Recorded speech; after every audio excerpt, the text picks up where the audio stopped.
Imagine walking down your own street tomorrow morning, taking your usual route to work, or, just heading to the coffee shop. Just a normal day. Right, just a normal day. But something is catastrophically wrong. For every one living, breathing person you pass on the sidewalk, you see 4 empty houses. Oh, wow. Yeah, 4 missing families. You step into your office, and 80% of the desks are just, well, they're vacant. It's this atmosphere of total suffocating absence. That's just a chilling image to wrap your head around. It is. But now, I want you to take that chilling thought one massive step further. Your city is still under attack. The enemy is still at the gates. And you just don't have the numbers to defend the walls anymore. Exactly. You're completely outmanned. So your leaders make a decision. They go down to the city cemeteries and they pull the spirits of your grandparents and your great-grandparents out of their peaceful rest. Which is just horrific to even think about. Right.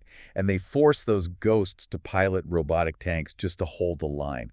They literally draft the dead because the living have failed. It forces you to ask a terrifying question, really, about the fundamental definition of a civilization. Yeah. Because if you are surviving solely by violating the eternal rest of your own ancestors, dragging them into this perpetual silent war, are you actually preserving your society? Or are you just postponing the funeral at that point? Exactly. You are no longer choosing between good and bad. You are choosing between immediate annihilation and a survival so grim that it completely dismantles your moral compass. And that brutal intersection of survival and morality, that is our mission for this deep dive today. We are exploring one of the most profound historical and philosophical case studies out there. The tragedy of Craftworld Iyanden. Yes, Craftworld Iyanden. We are digging deep into the records of this Eldari society in the 41st millennium. We're going to track their incredible rise, their catastrophic fall, and the absolutely terrifying survival strategies they were forced to adopt. Because this isn't just some abstract chronicle of alien ships in the far future. No, not at all. It is a terrifyingly relatable look at institutional hubris. The immense fragility of hope and the extreme moral compromises a society will tolerate when they are staring down total extinction. What's fascinating here is that to understand Iyanden, we really cannot look at them merely as survivors of an invasion. Right, there's way more to it than that. The records make it abundantly clear that they are a society that survived only by completely erasing the boundary between life and death. They are the enduring ghosts of a fallen empire. Yeah. But to really grasp the sheer weight of that doom, we have to start by looking at the unparalleled heights of their ambition. We don't start with the fall of Iyanden. We start with their absolute defiance. Okay, let's unpack this. Following the catastrophic event known simply as the Fall, which was the literal cosmic obliteration of the ancient Eldari Empire, the surviving craft worlds basically did what any traumatized refugee population would do. Which is retreat. Exactly. They retreated. These craft worlds, which are these massive continent-sized ship worlds, they locked their doors.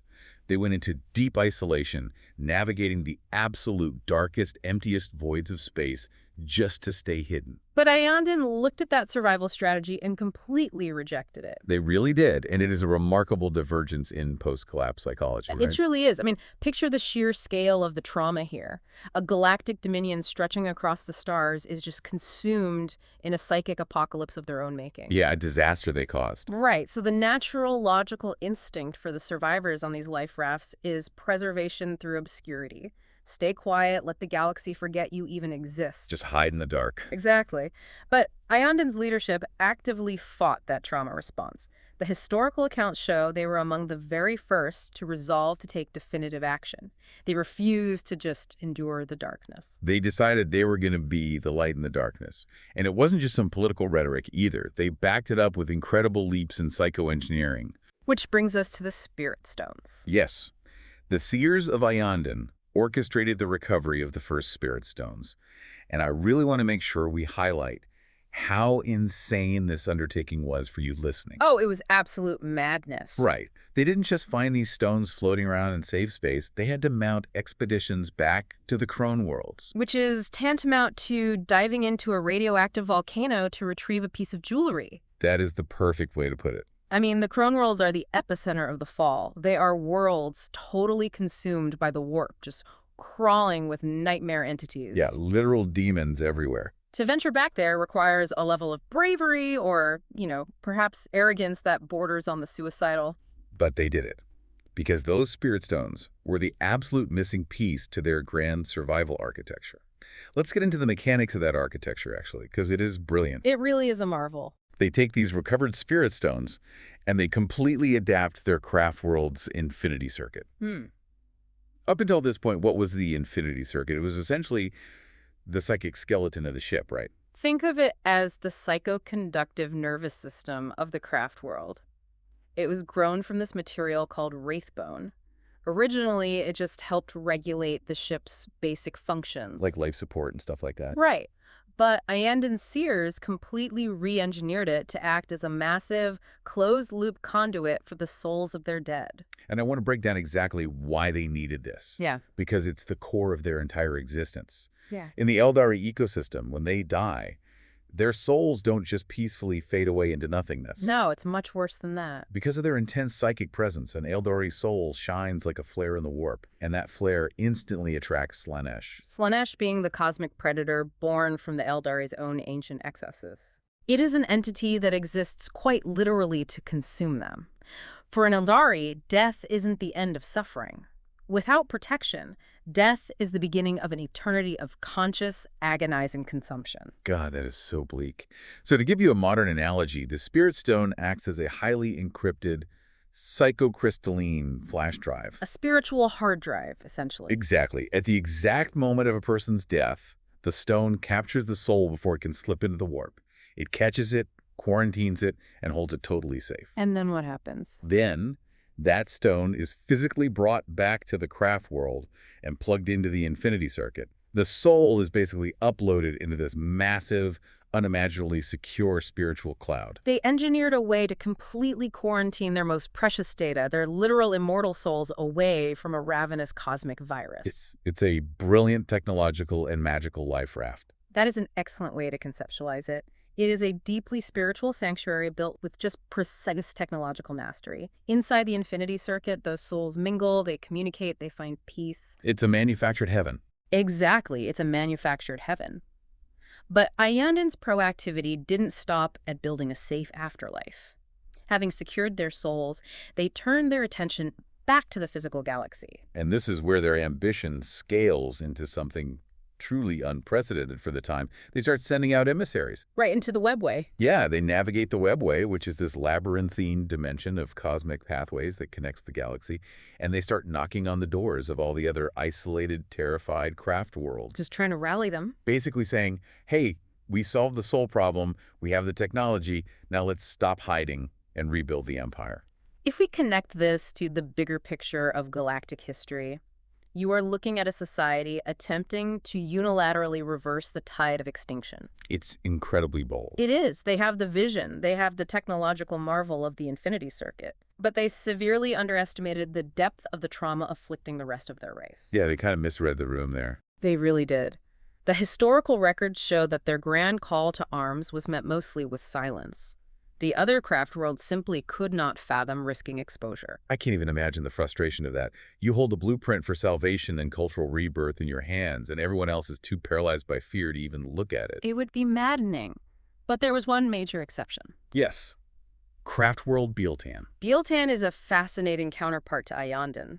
If Iyanden represents the optimistic desire to rebuild a golden age, Iyanden represents a militant, aggressive obsession with reclaiming lost territory. They are very intense. Highly martial, very rigid, and deeply prejudiced against any other species inhabiting former Eldari worlds. So when Iyanden reaches out with the vision of a restored empire, Iyanden looks at that and basically says, yes, absolutely, let's go burn the usurpers. Exactly. And the crazy thing is, it works. It does. The records show these two craft worlds operating as a dual powerhouse for thousands of years.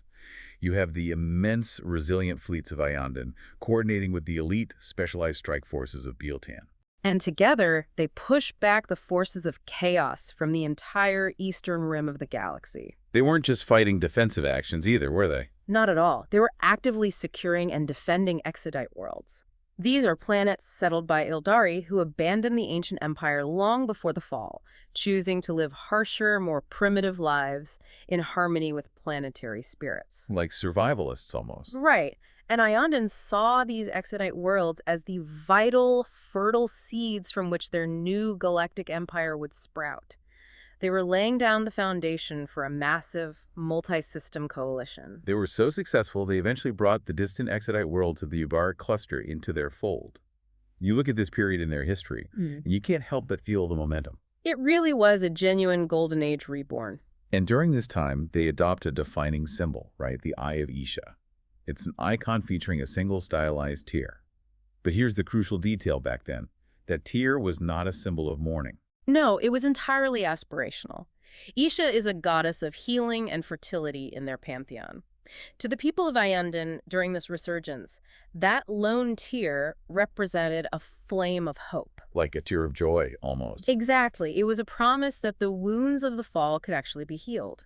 They genuinely believed they were on the precipice of recovering everything they had lost. Which honestly makes the pivot in their history so unspeakably devastating. You have a civilization riding high on millennia of unbroken victories. I felt invincible. Right. They have pushed back the darkness, they have secured their souls, they are expanding. And because of all that success, they walk completely blind into a catastrophic strategic failure. It is a textbook study in institutional arrogance. They prepared meticulously and flawlessly for the enemy they knew. Chaos. Yes, chaos. And in doing so, they constructed a massive blind spot for an enemy they couldn't even conceptualize. So let's look at the blinders of pride here. How does a society get blindsided when its primary leadership council is composed of literal psychics? It's a great question. I mean, the Farseers of Iyanden, their entire societal function is to cast runes, read the skeins of fate, and predict the future. How do you have a government of prognosticators that completely misses the apocalypse? I think we have to examine the mechanics of their divination to understand the failure. Okay, break that down for us. Well, Farseers don't just look into a crystal ball and see a high-definition video of tomorrow. They read the ripples in the warp. They trace the psychic echoes of intent, the maneuvering of chaos gods, the grand emotional currents of the galaxy. It's more abstract. Very abstract. And for thousands of years, Iyanden's entire cultural and strategic identity was built in direct opposition to chaos. Every ritual, every battle, every alliance was viewed through the lens of defeating Slanesh and the dark gods. Right, so it's an immense galactic-scale confirmation bias. They are scanning the horizon with a psychic telescope that only detects the frequency of chaos. Precisely. When your entire diagnostic apparatus is calibrated for one specific disease, you will completely miss the symptoms of a different pathogen. That makes perfect sense. And the threat that was approaching Iyanden didn't operate on the frequencies of chaos. It was High Fleet Kraken. The Tyranids. Let's break down why the Farseers couldn't see them coming. The Tyranids aren't demons. They aren't emotional entities born of the war. No, they're purely biological. Right. They are this purely biological, extragalactic swarm driven by a singular, ravenous hunger for biomass. And critically, their collective consciousness, the hive mind, generates a phenomenon known as the shadow in the warp. What does that do to the Farseers? Well, it doesn't create readable ripples of fate. It is just psychic static. It is a suffocating, oppressive white noise that completely drowns out the intricate melodies the Farseers rely on. Like trying to listen for a specific whisper while standing next to a jet engine. That's exactly what it's like. But wait, even with the psychic static, it's not like there were no warnings in the physical universe. The historical accounts clearly show that other craft worlds, specifically one named Idari, explicitly reached out to Iyanden. They did. They tried to warn them. They sent messengers literally saying, "We are detecting massive, inexplicable movements. Worlds are being stripped bare. Something incomprehensible is heading your way." This raises an important question about how entrenched bureaucracies handle anomalous data. Because the Farseers of Iyanden receive those warnings and just actively dismiss them. They totally rationalized the data away. They looked at their track record. They had bested chaos warbands. They had shattered Orquas. They had outmaneuvered every galactic threat for millennia. They fell into the trap of believing that their past success was a guarantee of future invulnerability. Exactly. They thought they were untouchable. The arrogance is just staggering to me. They essentially said, "We rebuilt the dream. We're the architects of the new empire. We can handle some biological anomaly on the fringe." And they were catastrophically, unforgivably wrong. Because in the year 992 of the 41st millennium, the leading edge of High Fleet Kraken slammed into Iyanden. And this was an entirely new paradigm of warfare for them. The Tyranids do not conquer, they consume. There's no negotiation. None. They don't engage in strategic duels or honor-bound combat. It is just a relentless biological tidal wave. Describe the physical horror of this invasion for us, because the scale of it is just hard to wrap your head around. A craft world is the size of a continent, heavily armed, protected by massive fleets. How does an alien swarm actually breach it? It begins with the sheer density of the Hive Fleet. Millions of bioships, these living vessels made of chitin and muscle, just flood the local space. Millions. Millions. They completely overwhelm Iyanden's elegant, technologically superior armada through pure grinding attrition. Then come the boarding actions. Right, the ground war. The Tyranids launch thousands of boarding torpedoes, which are themselves living creatures called mycetic spores, and they embed right into the wraithbone hull of the craft world. So they are literally burrowing into the skin of the ship. Burrowing, secreting highly corrosive acids, and then disgorging millions of warrior organisms directly into the pristine, serene domes of the craft world. It's just a nightmare scenario. You have to visualize the aesthetic clash here. These beautiful, ancient, crystal and wraithbone environments suddenly flooded with a screeching, scuttling tide of biological horrors engineered specifically for close quarters slaughter. The records show that the craft world was simply too massive and too slow to outrun the swarm once they were engaged. It just became a grinding, attritional meat grinder. The beautiful, synchronized Eldari military doctrines just fell apart under the sheer weight of bodies. The statistics are horrifying. 4 out of every 5 Eldari on that craft world were slaughtered. We were talking about untold billions of lives extinguished in a matter of weeks. It was the systemic dismantling of their golden age. A population that had painstakingly grown over millennia, believing themselves the inheritors of the galaxy, reduced to a fraction of their number. Yeah. But the physical slaughter, as unimaginable as it was, wasn't the deepest cut. The true devastation of Hive Fleet Kraken was metaphysical. Here is where the story pivots from a military tragedy into a profound, stomach-churning horror. Let's go back to the Spirit Stones and the Infinity Circuit. The ultimate sanctuary. Right. The quarantine from Slaanesh. The entire foundation of their hope. The irony here is brutally sharp. Iyanden spent thousands of years fixated on the spiritual threat of chaos. They built an impenetrable spiritual fortress. But because they ignored the physical universe, they allowed a purely physical predator right into the vault. Exactly. The Tyranids don't care about souls. They don't worship chaos. They just want biomass. They want calcium, they want carbon, they want trace minerals, and during the slaughter, as millions of Eldari fell, their souls were safely caught in their spirit stones, right? Initially, yes. But the Tyranids, in their mindless consumption of everything in their path, physically crunched those stones in their jaws. They cracked them open to get at the psychic energies or just the rare materials of the stone itself. It's an act of profound cosmic indifference. The Tyranids didn't break the stones out of malice or spiritual warfare. They broke them because they were in the way of a meal. But the mechanical result is devastating. Yes. The stone shatters, the quarantine is breached, and the soul is instantly, violently ripped into the warp. Right into the waiting jaws of Slaanesh. Untold millions of souls, people who died believing they were safe, were fed directly to their ultimate nightmare. By ignoring the physical threat of the alien bugs, the Farseers inadvertently served up their own people to the very spiritual predator they had spent their entire lives hiding from. It is sickening. It really is. It's like building a state-of-the-art billion-dollar digital firewall to protect a server room. But you get so obsessed with hackers that you leave the physical front doors wide open. That's a great analogy. A pack of wild animals wanders in, knocks over the servers to get at the copper wiring, and accidentally wipes out your entire civilization's data. That captures the sheer absurdity and tragedy of it perfectly. Their pride built a fortress completely impregnable from one dimension and entirely exposed from another, and it cost them almost everything. So, Iyanden is dying. 80% of the population is gone. The beautiful domes are filled with acid and biological nightmare creatures. The fleets are in ruins. The spiritual sanctuary has been breached. It's the end of everything they built. When the established, arrogant leadership completely fails, and a society is bleeding out on the floor, who do you call? Historically, salvation in these moments rarely comes from within the broken system. It usually has to come from the outside, often from the very individuals the system previously rejected for not fitting the mold. Which brings us to one of the most compelling figures in this entire narrative, the prodigal son, Prince Uriel. Prince Uriel is a fascinating study in the friction between individual brilliance and institutional rigidity.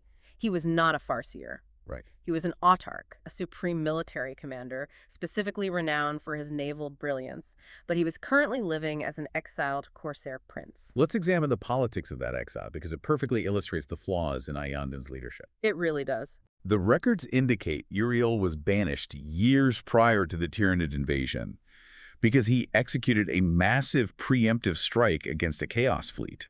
It seems counterintuitive, doesn't it? He destroyed a massive enemy force before it could become a threat. Why would they punish him for that?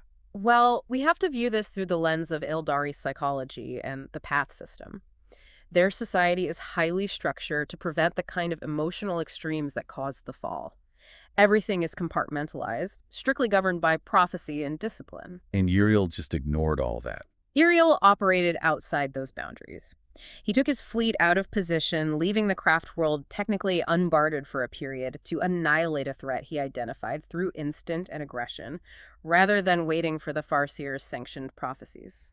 So basically they said, you did the right thing, but you didn't fill out the paperwork properly, so you're banished. Essentially, yes. They looked at his aggression, the very trait that won the battle, and deemed it a psychological hazard.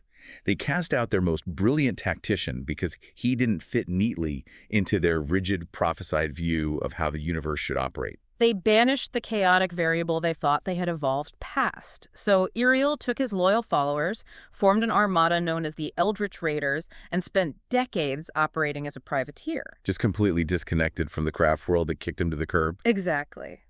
But then Kraken arrives. The rigid, heavily prophesied doctrines of the Farseers shatter upon contact with a mindless swarm.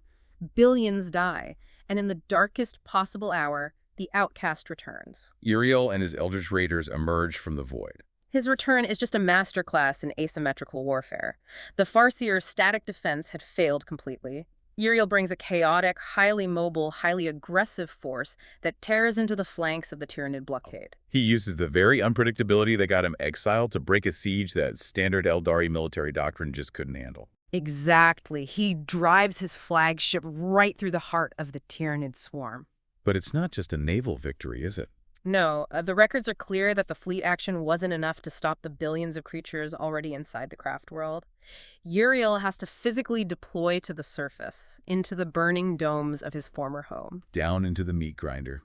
Right into it. And to win this ground war, to kill the monstrous hive tyrant leading the swarm, he has to make a profound personal sacrifice.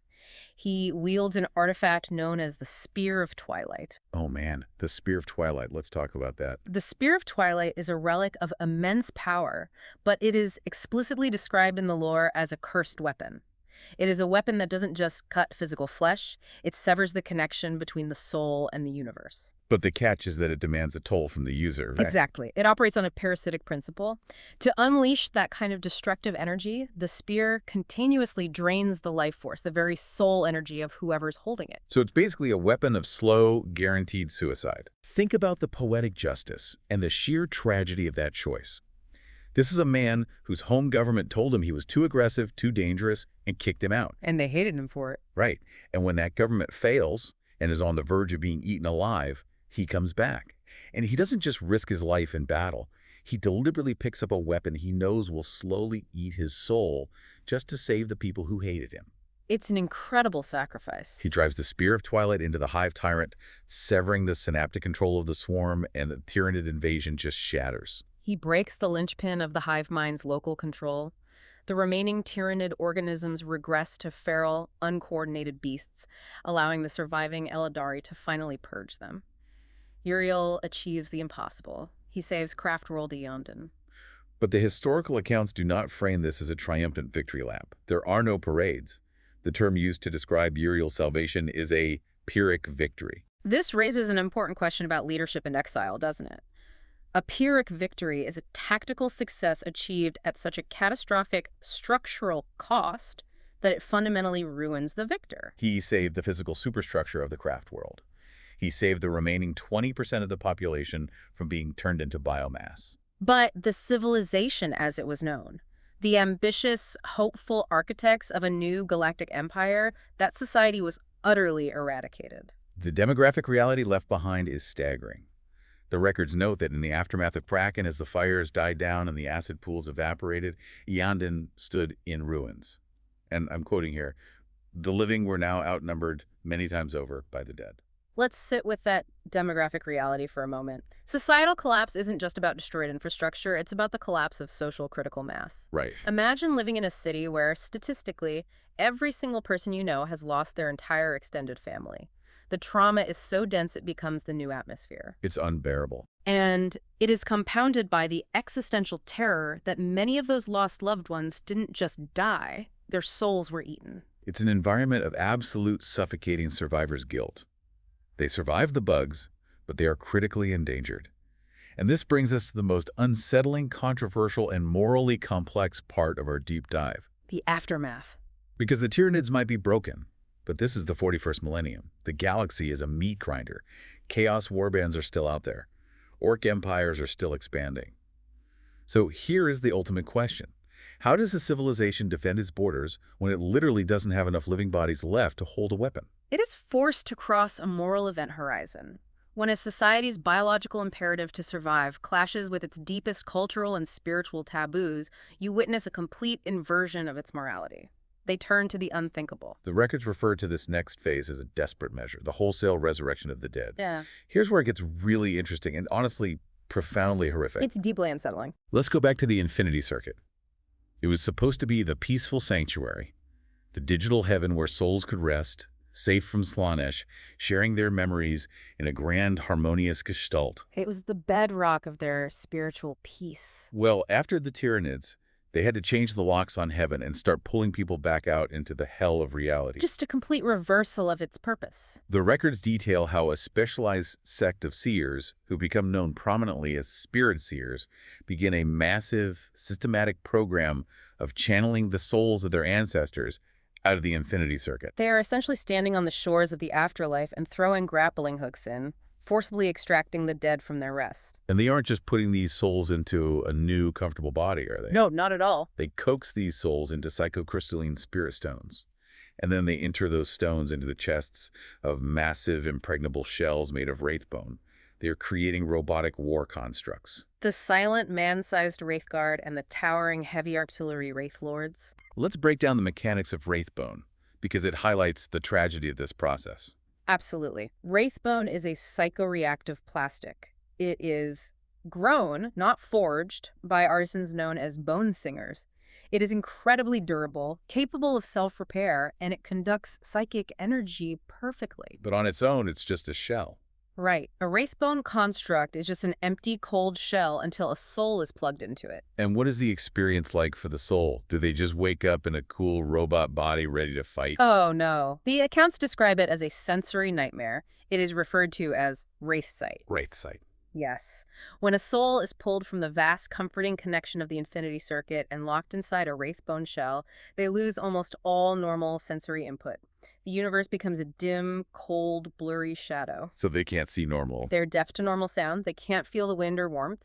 The only things that register clearly to them are the bright psychic auras of living beings and the psychic stench of enemies. That sounds awful. They are perpetually disoriented, melancholic, and entirely dependent on the living spirit seers to guide them and point them at a target. It is absolute agony. It's sensory deprivation combined with combat trauma. Let's go back to that analogy I used at the very beginning of the show about drafting your great-grandparents into robotic tanks. Yes, it fits perfectly. Think about the moral horror of that. You aren't just conscripting soldiers. You are violating the sacred rest of the people who already fought and died for your civilization centuries ago. You're forcing them to fight again. You're pulling them out of a peaceful heaven, blinding them, deafening them, handing them a heavy weapon, and forcing them to walk into artillery fire because you didn't have enough kids to do it yourself. It is a profound violation of their own cultural ethos. If we connect this to the wider Eldari society, this practice is viewed with absolute revulsion. Really? Mm-hmm. How do the other craft worlds see it? Other craft worlds look at what Iyanden is doing, and they see it as the most grotesque form of grave robbing. It is necromancy. But Iyanden doesn't have a choice. Exactly. To the spirit seers of Iyanden, it is a disgusting, heartbreaking, absolute necessity. If they don't do this, the craft world falls, the Infinity Circuit is breached, and everyone goes to Slaanesh. Drafting the dead because the living failed. Yeah. That is the brutal reality of their existence now. And the visual reality of this new military structure is just haunting. It's incredibly bleak. You have a military where the vast majority of the soldiers are these towering, silent, bone-white golems. They don't speak, they don't breathe.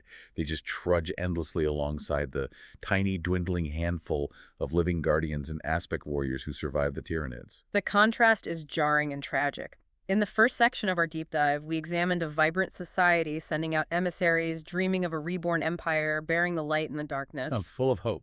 Now, contrast that with the physical reality of Iyanden, a silent, cold fleet of ghost ships, heavily populated by golems, animated by confused, mourning souls, guided by a few traumatized survivors. It's a complete 180. It is a total structural inversion of their society's values, sacrificed entirely on the altar of mere survival. Which brings us to the long-term psychological and societal aftermath.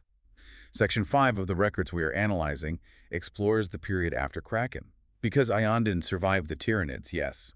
The physical ship is still intact. Right. But we have to analyze what they have become as a result of these survival tactics. Biological survival was achieved, but the philosophical cost is staggering. The records, under the heading A History of Trial, the enduring ones, make it explicitly clear that the defeat of High Fleet Kraken was not the end of their suffering. It never is in this universe. No, in fact, it was just the beginning of a new, grueling paradigm. The universe doesn't give them a break to rebuild. The records detail a litany of continuing disasters. Chaos invasions, orc attacks, political strife. It's like the rest of the galaxy smells the blood in the water and realizes the giant is wounded. And here's the truly insidious part of their new reality. Every time a new disaster hits, every time they are pushed into conflict, they take casualties. And every living soldier that falls in these new trials represents an irreplaceable loss of biological capital. It's one less living person to rebuild the population. And crucially, it's one more soul that will eventually have to be extracted from the infinity circuit and drafted into a wraithbone shell. It creates a terrifying feedback loop of necromancy. The more they fight to survive, the more dead they become. The historical records label this the ultimate horror of Iyanden. It's not the Tyranids. The Tyranids were a massive physical trauma. The ultimate horror is what Iyanden is on a day-to-day basis. They are the embodiment of a desperate hunting existence. They are a people who have chosen to fight on, not through the vitality of a living, breathing population, but through the cold, silent, and eternal servitude of their own dead. Consider the daily atmosphere of this society. It is described as a somber, desolate vessel. The sweeping, beautiful halls that used to echo with the songs and debates of millions are now mostly silent. Just dead quiet. The primary sound is the heavy, rhythmic, trudging footsteps of their ancestors, trapped in an agonizing limbo between life and death. Wow. They are awake, but they are not alive. They are fighting, but they have no future. They are just holding the line in perpetuity. I want to go back to that symbol we talked about earlier, the Eye of Isha, the weeping tear of the goddess. Right, the flame of hope. The records told us that during their rise, when they were allied with Bealtan, that tear was a flame of hope. It meant they were going to recover and rebuild the galaxy. But looking at the reality of Iyanden now, looking at these silent halls of ghost warriors, that meaning has fundamentally, entirely changed. The iconography remains exactly the same, but the context of their tragedy has completely inverted its meaning. Exactly. It started as a flame of hope for a reborn empire, but now it is undeniably a symbol of eternal mourning. A very literal interpretation of the tear. It is no longer a promise of recovery. It is the tear of a goddess crying for a population that is trapped in a permanent state of living death. They aren't going to rebuild an empire. They can barely muster enough living bodies to maintain the hallways of their own ship. If we connect this to the bigger picture, it's fascinating the implicit conclusion the historical records draw about the nature of hope in this universe. What do you mean? It presents a grim thesis. In the 41st millennium, hope is not a virtue. It is a cruel and fragile vulnerability. Hope is what led Iyanden to expose themselves. Oh, because they reached out. Right. Hope is what fueled their arrogance and blinded their farseers. And when that hope was violently crushed by the Tyranids, they were left with nothing but the grim, mechanical execution of duty. So what does this all mean for us? Why did we spend the last hour digging through the incredibly dark historical archives of Craftworld Iyanden? Because there's a lesson here. We've gone on an immense journey today. We started by examining these arrogant, ambitious dreamers, these brilliant engineers of soul magic, who genuinely thought they had the blueprint to resurrect a golden age from the ashes of the apocalypse. They really thought they could fix everything. We watched them build a sanctuary for their souls, only to become so blinded by their own pride that they ignored the most basic physical warning signs of an impending catastrophe. We analyzed the mechanics of a massacre so profound it didn't just shatter their civilization physically, but spiritually, serving their protected souls to the very predator they feared most. And we witnessed the bitter irony of their salvation. Rescued by an outcast they despised, who wielded a weapon that consumed his own soul, leaving them with a Pyrrhic victory that fundamentally erased who they were. We've watched a society transform from the vibrant, proactive light in the darkness into a somber, desolate, mobile graveyard that is entirely reliant on the agonizing practice of necromancy just to keep the lights on. The story of Craftworld Iyanden is a masterclass in exploring the true cost of survival. It demands that we look at our own institutions and ask a really uncomfortable question. At what point does the act of surviving actually destroy the very soul of the civilization you are desperately trying to save? If you are forced to completely sacrifice your foundational values, violate the rest of your ancestors, and transform your society into an endless, joyless military draft just to keep the physical walls intact. What is left? Exactly. What is left inside those walls that is actually worth protecting? Is it survival, or is it just a refusal to admit it's over? Which brings us right back to the beginning, that desire for a clean diagnosis. A simple binary choice between a society being broken or unbroken. Iyanden isn't unbroken, but they aren't entirely dead either. No, they have become something else entirely. As the records call them, they are the enduring ones. The enduring ones. A testament to the fact that sometimes surviving is the worst thing that can happen to you. So as we wrap up this deep dive, I want to leave you, the listener, with a final lingering thought to mull over today as you look at the world around you. Something to really think about. Think about the institutions we build, the societies we defend, and the lengths we will go to protect them. If your civilization is primarily defended by the eternal, unconsenting servitude of your dead ancestors, if death itself is no longer a release from the obligations of duty, are you actually a living civilization anymore? Or are you just a mobile mausoleum guarded by ghosts who have long forgotten what they're even protecting? Keep that in mind. We'll see you on the next Deep Dive.